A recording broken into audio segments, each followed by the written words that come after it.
오늘 본문 빌레몬서는 성경에 있는 짧은 책 중에 하나입니다. 한 장으로 되어 있습니다.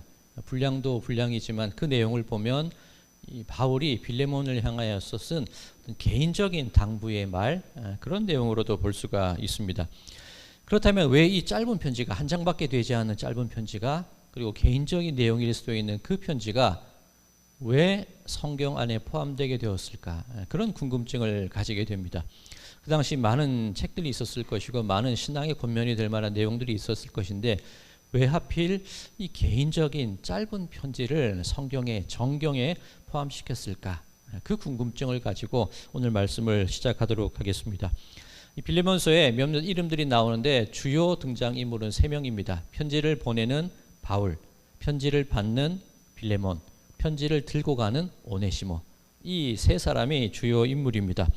자, 먼저 바울에 대해서 살펴보겠습니다. 바울 잘 아시죠? 지금 감옥에 갇혀 있습니다. 빌레몬서를 옥중서신이라 그러는데 감옥에서 쓴 편지라는 그런 의미가 되겠지요. 자, 그 내용이 1절에 나와 있는데 1절 앞부분만 읽으면 그리스도 예수를 위하여 갇힌 자 된 바울, 그렇게 되어 있습니다. 자, 우리가 가진 개역개정 성경만으로 볼 때, 이 지금 읽은 말씀으로만 볼 때 바울이 감옥에 갇혔다, 그런데 예수님을 위해서 갇혔다, 우리가 충분히 예상하고 생각할 수 있는 게 복음을 전하다가 로마의 박해나 유대인들의 방해에도 불구하고 굴하지 않고 꿋꿋하게 복음을 증거해서 그 연유로 감옥에 갇히게 되었구나, 우리는 그것을 생각할 수가 있습니다. 가진 고난과 역경들, 그 모든 시련들, 나를 향한 어려움들, 그 모든 것을 예수를 위하여 기꺼이 내가 감당했습니다. 그렇게 우리는 이해할 수가 있습니다. 자, 그런데 지금 읽은 1절 그 부분이 헬라어 원어 성경에 보면 굉장히 간단해요. 예수 그리스도의 죄수된 나 바울, 그렇게 되어 있습니다. 예수를 위하여 갇혔다, 그런 내용이 아니라 그냥 예수의 죄수 바울, 그렇게 되어 있습니다. 이 죄수라는 단어도 포로라는 뜻으로 해석될 수도 있습니다.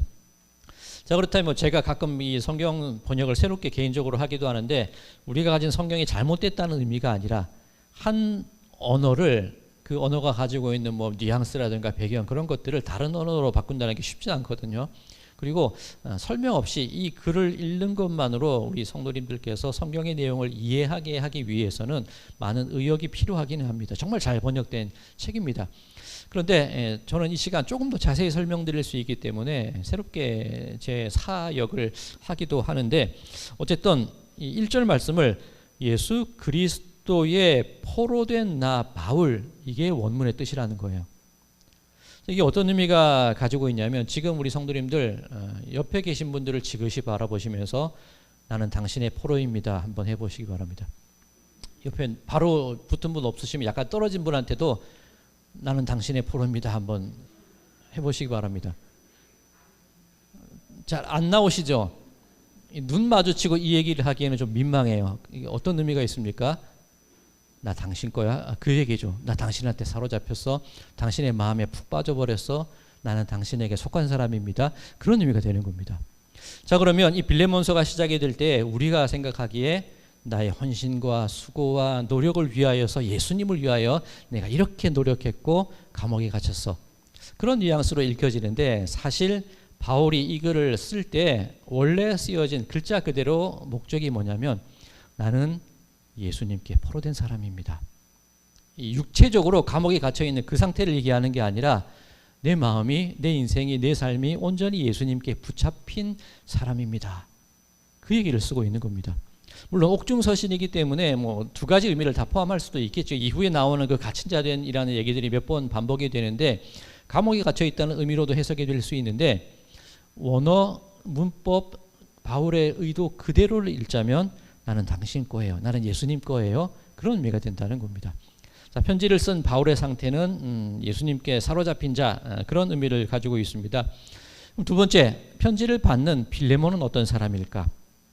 바울이 3차 여행을 하면서 아테네를 지나서 그 근방에서 복음을 증거할 때, 그때 이 빌레몬이라는 사람이 복음을 들었던 것 같습니다. 그리고 자기 집에서 바울이 교회를 개척하도록 집을 열어줍니다.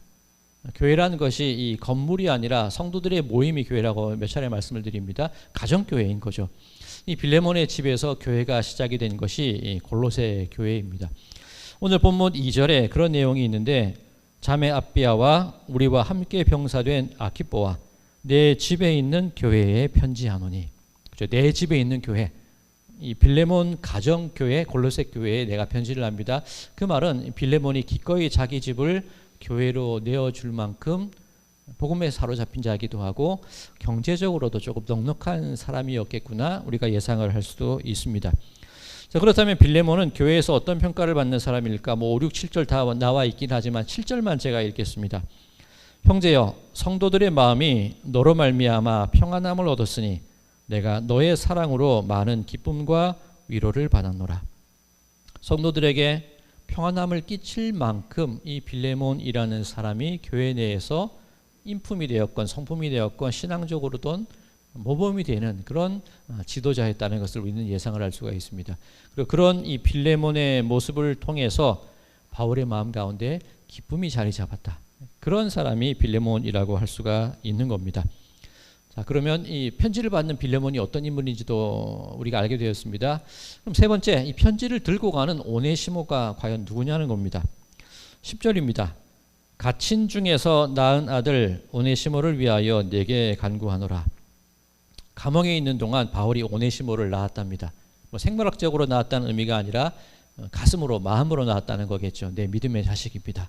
오네시모라는 존재가 바울의 믿음의 자녀라는 그런 의미가 되겠지요. 자, 그러면 바울이 지금 감옥에 갇혀 있어요. 감옥에서 오네시모를 만났다는 건 오네시모도 갇혀 있었기 때문에 죄수의 몸으로 만났다는 그런 의미일까? 그런 질문을 가질 수도 있습니다. 11절입니다.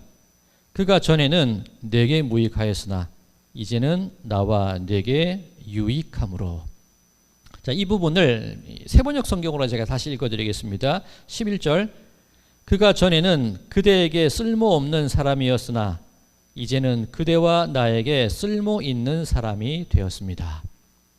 이 세번역 성경을 보면 쓸모 있는 사람이라는 부분에 각주가 달려 있는데 제가 읽겠습니다. 쓸모 있는 사람의 뜻이 무엇이냐면 각주 오네시모라는 이름의 뜻은 쓸모 있는 각주의 내용이에요.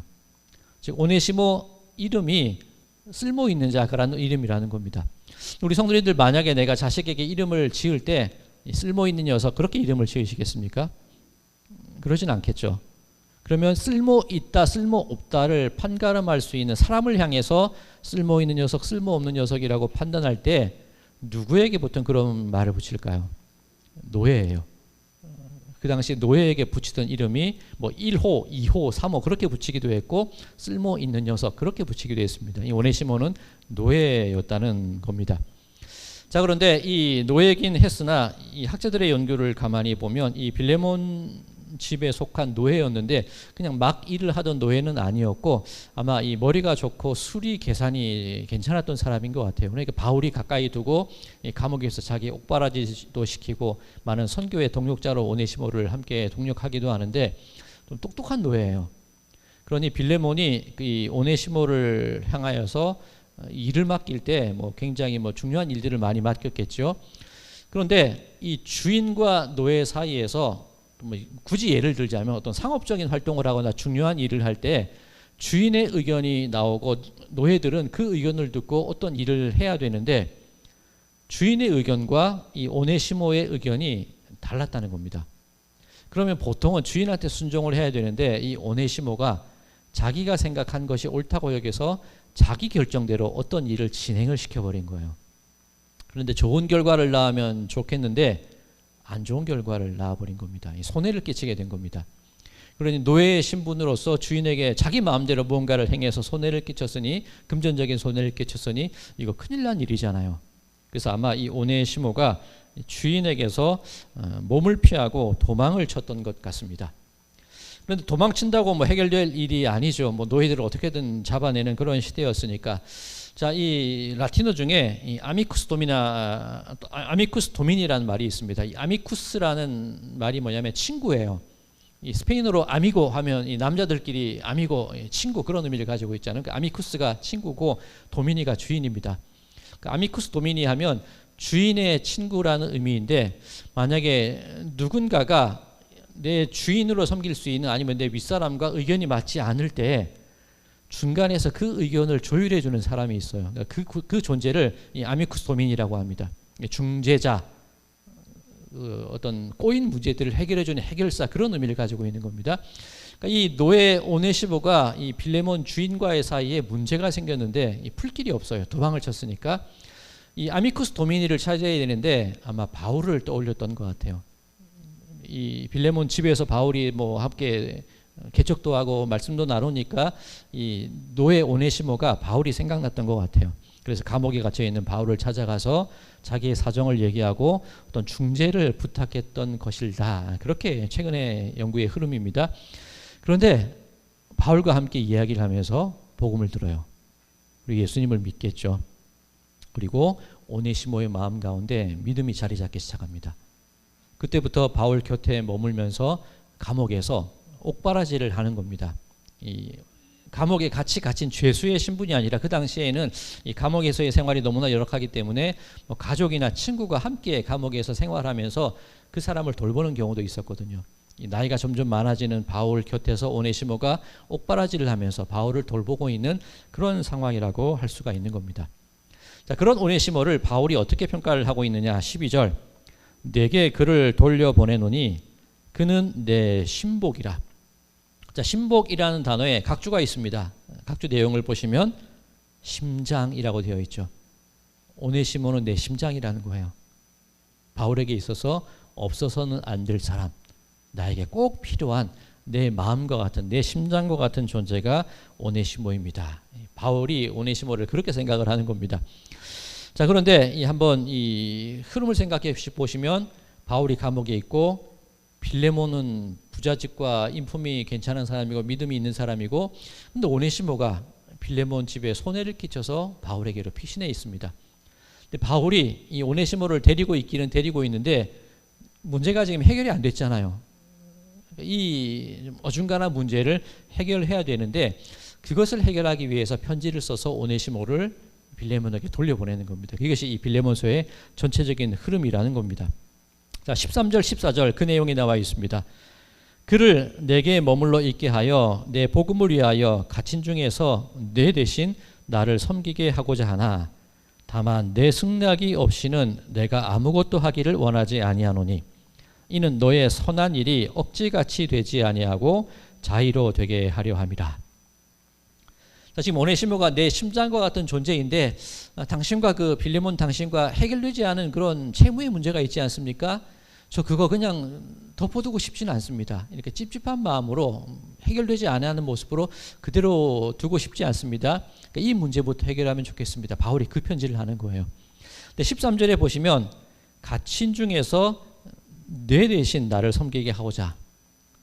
그러니까 바울의 생각으로는 빌레몬과 바울의 사이가 사실은 빌레몬 당신이 나한테 와서 함께 옥바라지를 할 정도로 우리가 가깝지 않습니까? 아까 말씀드린 것처럼 가족이나 친구가 옥바라지를 한 경우도 있었으니까 바울이 그 상대로 빌레몬을 염두에 두고 있었다는 뜻도 되는 겁니다. 당신이 그만큼 나와 가까운데 당신 대신 지금 당신의 종 오네시모가 나를 돌보고 있으니 지금 해결되지 않는 문제를 해결하고 그 오네시모를 나에게 좀 옥바라지 할 수 있도록 보내주시면 감사하겠습니다. 그 흐름이 이 빌레몬서의 전체적인 흐름이라는 겁니다.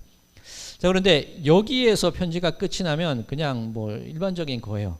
좀 문제를 해결하겠습니다. 나에게 뭐 그 사람을 보내주십시오. 이렇게 끝이 나면 그냥 일반적인 그냥 편지의 흐름이 되고 마는 겁니다. 그런데 이제부터 중요한 내용입니다. 대반전이 일어나는 겁니다. 16절에서 19절 조금 긴데 제가 읽겠습니다. 이후로는 종과 같이 대하지 아니하고 종 이상으로 곧 사랑받는 형제로 둘 자라. 내게 특별히 그리하거든 하물며 육신과 주 안에서 상관된 내게라. 그러므로 내가 나를 동력자로 할진대 그를 영접하기를 내게 하듯 하고 그가 만일 내게 불의를 하였거나 내게 빚진 것이 있으면 그것을 내 앞으로 계산하라. 나 바울이 친필로 쓰노니 내가 갚으려니와 내가 이외에 내 자신이 내게 빚진 것은 내가 말하지 아니하노라. 자, 이 내용을 쭉 이 뒷부분에 있는 내용부터 말씀을 드리면 바울이 만약에 오네시모가 당신에게 손해를 끼친 거 있으면 제가 갚을게요. 이 일종 차용증을 써주는 겁니다. 내가 갚겠소. 친필로 차용증을 써주는 겁니다. 갚을 테니까 당신도 나에게 빚진 것이 있지 않습니까? 뭐 마음의 빚이 되었건 물질이 되었건 어쨌든 그것도 더 이상 제가 문제 삼지 않을게요. 당신 손해본 건 내가 갚을 거고 당신이 나에게 빚진 것도 문제 삼지 않을 테니 중요한 부탁이 있죠. 더 이상 오네시모를 종으로 노예로 여기지 말고 형제와 같이 여겨주시기를 바랍니다. 그렇게 부탁을 하는 겁니다. 자, 우리나라로 얘기를 하자면 면천, 그 드라마 사극 보실 때 면천이라는 단어 들어보셨잖아요. 이 천민에서 벗어날 수 있게끔 그 신분을 바꿔주는 게 면천입니다. 그걸 해달라는 거예요. 이 로마 시대는 철저한 신분사회, 계급사회 아닙니까? 노예시장이 있어서 노예를 사고 파는 그런 때입니다. 그리고 아주 헐값에 팔리던 노예도 있었습니다. 뭐 주인에게 해를 끼쳤거나 이런 경우가 되겠죠. 아주 헐값으로 팔리는 사람이 오네시모가 되는데 그 노예를 일반인의 신분으로 형제의 자격에까지 올려주기를 바울이 부탁을 하는 겁니다.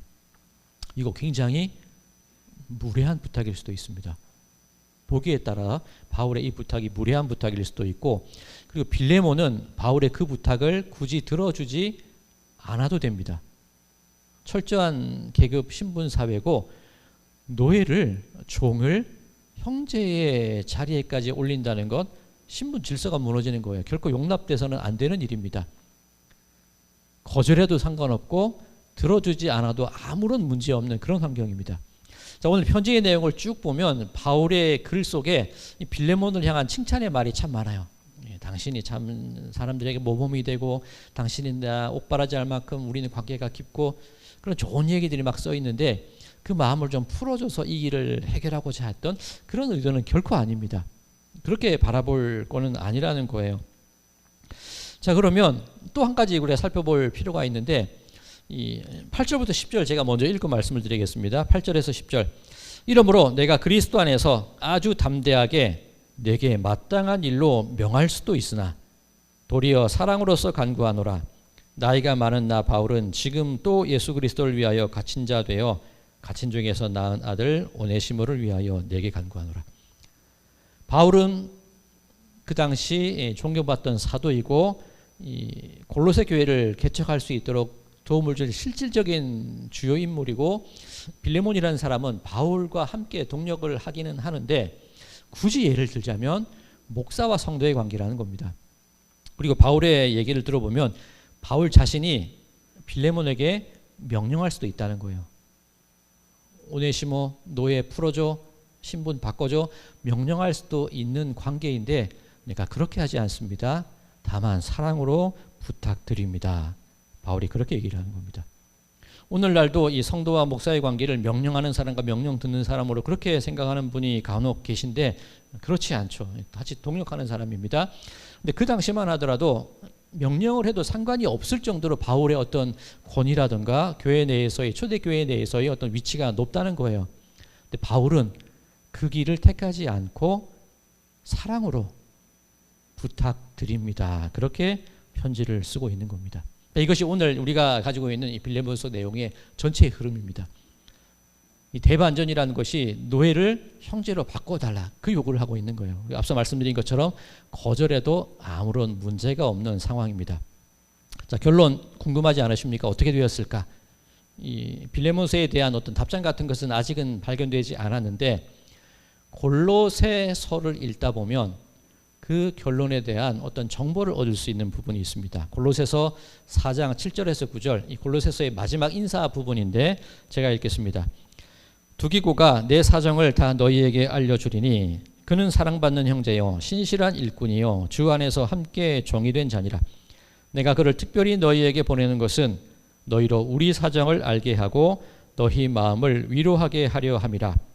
신실하고 사랑받는 형제 오네시모를 함께 보내노니 그는 너희에게서 온 사람이라. 그들이 여기 일을 다 너희에게 알려주리라. 자, 골로새서의 내용에 의하면 이 오네시모라는 사람이 두기고, 이 편지를 가지고 가는 두기고라는 사람과 함께 골로새 교회와 그리고 바울이 갇혀 있는 감옥 사이를 오고 갔다는 것을 알 수가 있습니다. 그리고 오네시모를 향한 표현이 신실하고 사랑을 받는 형제 오네시모, 그렇게 되어 있습니다. 그렇다면 빌레몬이 오네시모의 빚도 문제 삼지 않고 그 신분을, 그 자격을 노예에서 형제의 자리로 바꿀 수 있도록 허락해 줬다는 그런 의미가 되는 겁니다. 굉장히 놀라운 일이거든요. 엄청난 일인 겁니다. 자, 노예 오네시모, 쓸모있냐 쓸모없냐로 사람을 판단하는 그런 시절에서 쓸모의 유무가 아니라 그 사람을, 그 사람 존재 그 자체로 바라보기 시작하는 그 일이 일어나게 됐다는 겁니다. 자, 오늘날도 우리 사회, 현대 사회에 어쩌면 이 세상이, 사회가 우리를 평가할 때 쓸모로 우리를 평가해요. 직장 생활 하시는 분들을 연봉 협상을 하지 않습니까? 그 연봉 협상이 뭡니까?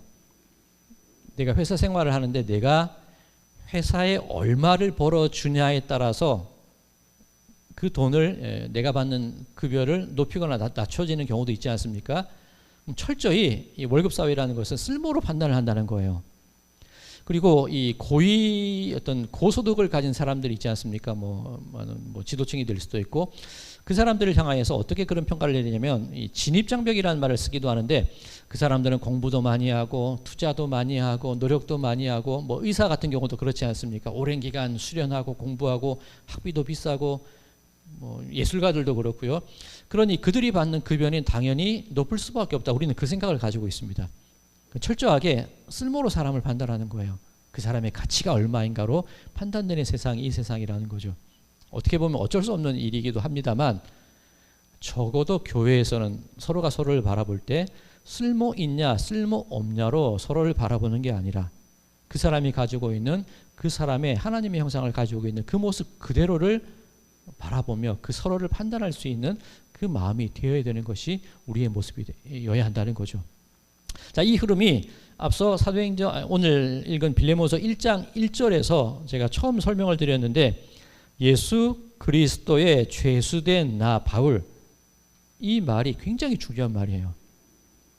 우리는 우리 스스로가 교회를 위해서, 예수님을 위해서 무언가를 한다고 생각을 합니다. 주님을 위해서, 교회를 위해서 내 시간을 들이고 노력하고 헌신하고 봉사하고 내 것을 희생시켜서 교회를 위해서, 주님을 위해서 무언가를 하는 존재라고 우리를 생각하기 쉬운데 어림없는 소리예요. 그거 내 쓸모를 주장하려는 거 아닙니까? 예수를 위해서 나는 이만큼 하는 사람입니다. 바울이 말하고자 하는 건 그게 아니라는 거예요. 감히 내가 어떻게 예수님을 위할 수 있습니까? 그게 아니라는 겁니다. 나는 예수님의 사람입니다. 예수님께 포로되었습니다. 그러니 내가 하는 이 모든 일들 그냥 사랑에 포로된 마음으로, 그냥 우러나오는 마음으로 행하는 일입니다. 빌레몬서가 우리에게 주고자 하는 말씀이 바로 그거라는 거예요. 내가 감히 무언가를 위해서 아니에요. 포로된 자의 그 마음으로 그렇게 하나님을 사랑하고 예수님을 사랑하고 그렇게 우리 서로를 대하고 그렇게 교회 안에서의 삶을 살아가는 것, 그것이 우리의 모습이 되어야 합니다. 그 말씀을 하고 있는 겁니다. 자, 이거 현실적으로 가능할까요? 서로를 쓸모로 판단하지 않고 있는 그대로의 모습으로 결정짓는 거 가능할까요? 만약 오늘날이 이 노예 신분 사회였다면 노예를, 우리 교회에 있는 함께 신앙생활하는 노예인으로 살아가는 형제들을 일반인의 모습으로 면천시키기 위해서 우리가 물질이 되었건 뭐 노력이 되었건 그렇게 할 수 있을까요? 자, 실제로 이 교회에서도 이 빌레몬과 오네시모의 관계가 드러나 있는데, 우리나라 한국 초기 개신교 역사를 보면 그런 일들이 참 많이 일어나요. 주보에도 제가 한 분의 이야기를 남겨드렸는데, 이자익이라는 이가 있습니다. 이 전라도 일제시대 살았던 분인데, 이자익 7살에 고아가 돼요. 부모 없이 이렇게 저렇게 10년을 떠돌다가 17살이 되었을 때 이 김제에 있는 조독삼이라는 집을 갑니다. 떠돌다가 이 조독삼 부자 집에 마부를 구한다는 얘기를 들어요. 당시 이 말을 가지고 중간중간에 쉬면서 말을 먹이고 휴식을 취하는 그런 거점들이 있잖아요. 그러니까 조독삼이 그런 일을 했던 것 같아요. 그러니까 마부를, 이 종을 구한다는 얘기를 듣고 먹을 게 없으니까 너무나 배고파서 조독삼 집에 마부로 취직을 합니다.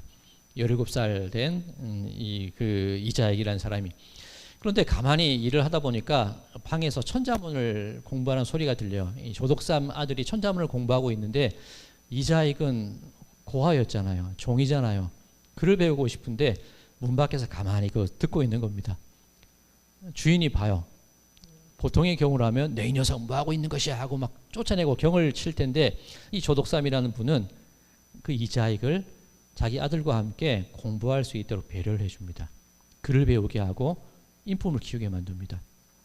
그때 이 테이트라는 선교사님, 이 전라도 지역과 삼남 지역을 담당했던 선교사님인데 말을 타고 가시다가 이제 말을 쉬고 먹여야 되니까 조독삼 집에 머물게 되었는데 조독삼과 함께 이 얘기를 하다 보니 이 조독삼이 예수님을 믿은 거예요. 마음에 감동을 받은 겁니다.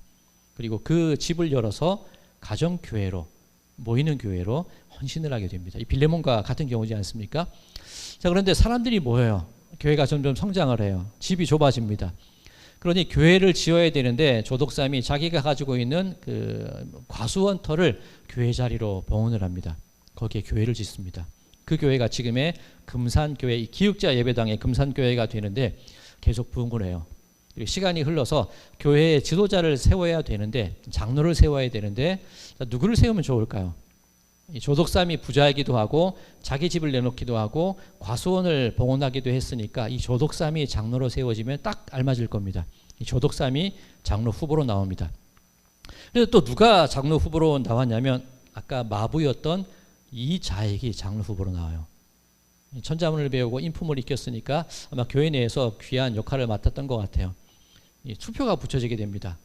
부자고 이 교회를 봉헌했고 이 교회를 지을 수 있게 했던 부자 조독삼과 마부 이자익이 장로로 서로 투표를 하게 되는데 결과를 보니 마부 이자익이 장로가 된 거예요. 교회 내에서 술렁술렁하는 분위기가 납니다. 그렇지 않겠습니까? 이거 큰일 났다. 저 부자 마음을 심기를 건드리면 안 될 텐데 그런 흐름이 있지 않겠습니까? 그런데 조독삼이 나서서 무엇이라고 얘기를 하냐면 우리 이제 이자익 장로님께 순종하고 섬김으로써 교회를 아름답게 세워갑시다. 딱 그 얘기를 해버려요. 노예인데 내 종인데 오히려 교회를 지도하는 지도자가 될 수 있게끔 그 마음을 열어준 것이 조독삼이라는 겁니다. 어떻게 그 일이 가능하냐는 거예요. 예수 그리스도의 포로된 나 조독삼은 그 마음이 있었기 때문에 가능한 일이 아니겠습니까? 이게 이 금산교회에서만 일어난 일이 아니에요. 이 우리나라 이 한국 역사를 보면 참 많은 일이 있습니다. 서울에 이 백정 중에 박가라는 백정이 있었습니다. 당시 백정은 이름이 없습니다. 그때 기생, 그다음에 여성들, 종들, 천민들은 이름이 없거든요. 그 백정 박씨가 있는데 박가야 박가야 그렇게 부르는 박씨가 있었는데 그 박가가 콜레라에 걸립니다. 그때 콜레라 그냥 죽을 수밖에 없지 않습니까? 그런데 이 박가의 아들이 한 이상한 사람을 한 명을 데려와요. 자기 아버지가 아프니까. 누구를 데려왔냐면 양인을 데려옵니다. 이 코쟁이 서양 사람을 데리고 옵니다. 무어 선교사님인데 선교사님이 가만 보니까 이 증상이 심각해요. 죽게 생겼어요. 그대로 볼 수 없어서 이 무어 선교사님이 에비슨이라는 의료 선교사를 데려옵니다. 에비슨이 누구냐면 고종을 치료하던 서양 의료 선교사예요. 서양식 의료 기술로 고종을 돌보던 사람입니다. 어이가 백정을 치료하는 일이 일어난 거예요. 왕을 치료하던 손으로 백정을 치료하는 거예요. 당시에는 일어날 수 없는 일입니다. 근데 나아요. 얼마나 감격이 되겠습니까? 얼마나 감사하겠습니까? 왕을 치료하던 손으로 이 나 같은 천민 백정을 치료했으니까 얼마나 마음에 감동이 일겠습니까? 나 예수 믿을래요? 교회를 나갑니다. 그리고 자기 아들, 그 서양인을 데려왔던 아들을 맡겨서 공부 좀 시켜주십시오. 그렇게 부탁을 해요. 교회가 이제 모이게 되는데 백정이 교회에 나옵니다. 어떤 일이 일어날까요? 감히 백정이 어떻게 교회를 나와? 교회가 분열이 돼요. 양반님들이 있는 집 분들이 도저히 백정과 같이 예배 드릴 수 없다고 자기들끼리 교회를 개척을 해버려요. 떨어져 나가버립니다. 나중에는 교회가 다시 연합되긴 하는데 뭐 그 얘기는 오늘 흐름의 중심이 아니니까. 근데 이 박가 백정이 자기 때문에 교회가 나눠지고 교회가 텅텅 비게 됐잖아요. 어떻습니까? 굉장히 부담이 되고 불안하지 않습니까? 전도를 해요. 근데 백정이 전도할 수 있는 사람이 누가 있을까요? 무당, 백정, 기생, 갑파치, 가죽 다루던 사람들, 천민들을 전도를 하는 겁니다. 그 천민들로 교회가 가득히 채워지게 됩니다. 이 조선에서 일어난 놀라운 역사예요. 나중에 그 양반들이 회개하고 같이 그 교회가 연합이 되거든요. 그게 지금 종로의 승동교회가 됩니다. 선교사님이 그 천민 박가, 백정 박가에게 이름을 지어주는데 이제 예수 믿고 당신의 인생이 이제부터 봄날이 시작됩니다. 그래서 이름 없는 그 박가에게 이룰 성자, 봄춘자, 박성춘이라는 이름을 붙여줍니다. 이제부터 당신의 삶이 봄날일 거예요. 그리고 그 박성춘이 그 양반교회와 그 천민교회, 백정교회가 함께 연합이 되었을 때 그 백정, 박성춘이 그 승동교회의 장로로 뽑혀요. 일어날 수 없는 일이 일어나는 겁니다. 그러면 그 박가, 박성춘의 아들, 그 서양인 선교사를 데려온 아들을 맡겼다고 말씀을 드렸잖아요. 그 아이가 이 선교사님이 이름을 붙여주는데 박서양이라는 이름을 붙여줍니다. 이 상서로울 서자에 태양양자, 너는 이 나라의 상서로운 빛이 될 거야. 그 이름을 붙여주고 재중원에서 공부를 시킵니다. 세브란스 병원이 되죠. 우리나라 최초의 외과 의사가 박서양이 됩니다. 그 백정의 아들이, 이름조차 없던 그 아들이 양반들이 함께 예배 드릴 수 없다고 나갔던 그 교회에서 그 놀라운 일들이 일어나는 거예요.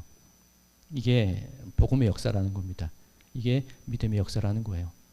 예수 그리스도의 포로된 나 박성춘은, 예수 그리스도의 포로된 나 양반은 신분이 되었건 계급이 되었건 위치가 되었건 일단 예수님께 포로가 되고 나면 그 모든 차별이라든지 계급이라든지 사람을 쓸모로 판단하는 그 모든 마음들이 무너져 내릴 수밖에 없다는 겁니다. 뭐 예를 들자면 뭐 많이 들 수 있습니다. 강화도 홍기교회 종순일 씨, 종순일 전도사님이 되셨는데 그분 같은 경우에 부자예요. 너무 역사 얘기만 하는데 종순일 전도사님까지만 얘기하겠습니다. 부자예요. 돈을 많이 빌려줬어요. 그러니까 이 돈 빚 증서를 많이 가지고 있었겠죠. 근데 이분이 예수님을 믿어요. 성경을 가만히 있다가 마태복음 18장을 보는데 이 마태복음 18장이 어떤 내용이 있냐면 1만 달란트 탕감받은 종이 있습니다. 이 수조 원에 달하는 빚을 진 사람이 있는데 빚을 탕감을 받아요. 그런데 이 몇백 데나리온 그 작은 돈 빚진 사람한테 돈 달라고 막 추궁을 해요. 그 성경을 읽다가 이 종순일이라는 분이 내가 약한 종이구나. 나는 하나님께 용서받고 생명을 얻었는데 나는 이 빚문서를 가지고 사람들을 옥죄하는구나. 그러니까 빚문서를 가진 사람들을 다 불러 모읍니다. 사람들 불안하지 않을까요? 이 빚진 사람들이 다 모이게 하니까 야, 뭐 이자를 높이려나 불안한 마음을 가졌는데 이 종순일이라는 분이 그 앞에서 빚문서를 다 태워버려요. 내가 죄인입니다. 그 일이 어떻게 일어나냐는 거죠. 예수 그리스도의 포로된 나 종순일은. 사랑하는 성도 여러분들, 우리가 예수님을 위해서 무엇을 한다? 예수님을 위해서 고난받고 예수님을 위해서 내가 헌신한다? 어림없는 얘기예요. 우리들의 살아가는 삶의 모든 순간은 예수 그리스도의 포로된 나 이현규는 그 마음으로 살아갈 때에 그때부터 우리들에게서 진실한 섬김과 진실한 믿음과 진실한 신앙이 시작되게 되는 줄로 믿습니다. 우리 성도님들의 삶 가운데에서도 그리고 우리 교회, 우리 믿음의 삶 속에서 나는 예수님의 포로입니다. 나는 예수님의 죄인입니다. 그 고백을 하실 수 있는 우리 모든 분들이 되시기를 간절히 소망합니다. 그리고 그 고백을 통하여서 우리들의 모든 삶들이 가슴 벅찬 기쁨으로 소망을 나누는 그 소망으로 누군가를 윽박지르고 억지로 이루어내는 일이 아니라 사람과 이해와 겸손과 그런 인내와 용납과 포옹으로서 우리들의 신앙의 삶을 살아나가시는 우리 모든 분들이 되시기를 주님의 이름으로 간절히 축원드립니다.